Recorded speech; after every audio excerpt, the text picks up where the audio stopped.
anchor of Special Report, joins us. Broke a lot of news on this last evening. Brett, good morning to you. Good to have you with us this morning. I want to actually start by going back to Jim Comey's testimony in front of Congress after he did the press conference on July 5th of this past summer. He then said he wanted to further explain and go before Congress. Jason Chaffetz, the congressman, asked him a very pointed question, and I'd like to play that for everybody now. Did you look at the Clinton Foundation? I'm not going to comment on the existence or non-existence of any other investigations. Was the Clinton Foundation tied into this investigation? Yeah, I'm not going to answer that.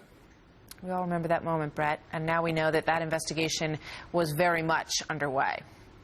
Yeah, Martha, it never stopped, according to two sources intimately familiar with the inner workings of this investigation. Not only the classified email investigation headed up by the National Security Division, but the Clinton Foundation investigation headed up by the White Collar Crimes Division of Public Corruption.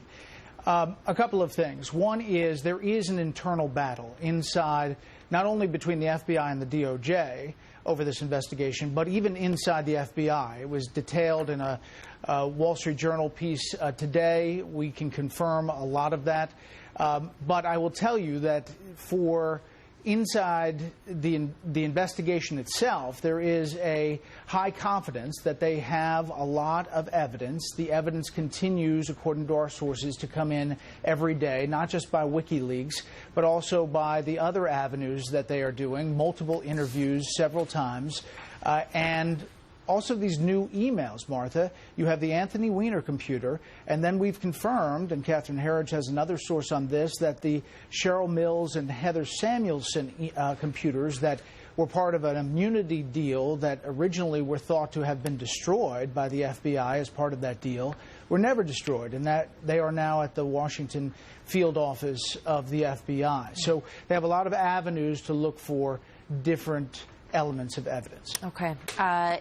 The FBI sources that you spoke with suggest that an indictment is likely that would now, prove... I want to be clear. I want to be clear about this, and this came from a Q&A that I did with Brit Hume after my show and after we went through everything. He asked me if after the election, if Hillary Clinton wins, will this investigation continue? And I said, yes, absolutely.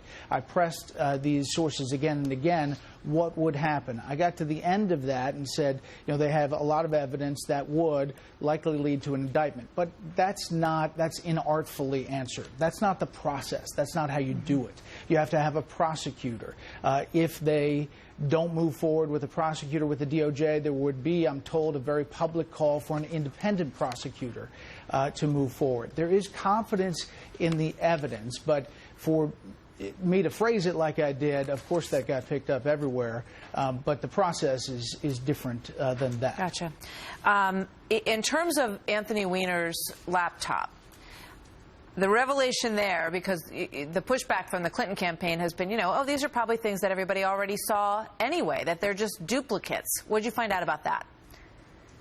Yeah, they are combing through this, and Catherine Herridge has reported this as well, and using a lot of technology. They have found new hits in the emails that they believe are new emails, in other words, not duplicates, that were on Hillary Clinton's server. Also on the hacking of the server.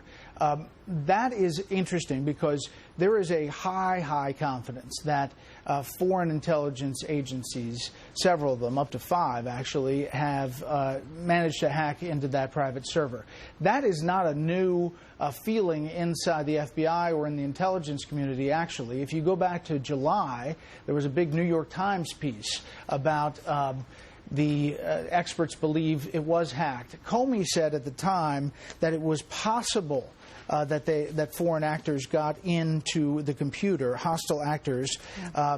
He also then said, so shortly after that, hostile actors did gain access to private commercial email accounts of people whom Secretary Clinton was in regular contact. And then he went on to congressional testimony to say that the server had less security than the average Gmail account. That's right. So these sources are saying he probably at the beginning should have said a probability that it happened, or even almost certainty that it happened at some level. Do the investigators believe that they have evidence of pay for play? That's the main question here. Yeah, I think they believe that they have a lot of evidence. But as in any case, you have to build the evidence, and it continues to come in. You eventually have to get some people to sign on or cooperate and testify. So this is all building evidence to a case that has to be made by a prosecutor.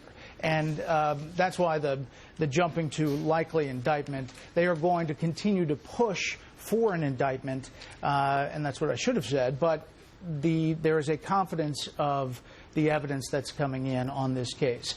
Bottom line is, if anybody says the Clinton Foundation investigation is over, it's not. It's wide. It's widespread. 4 different FBI offices have taken part in it.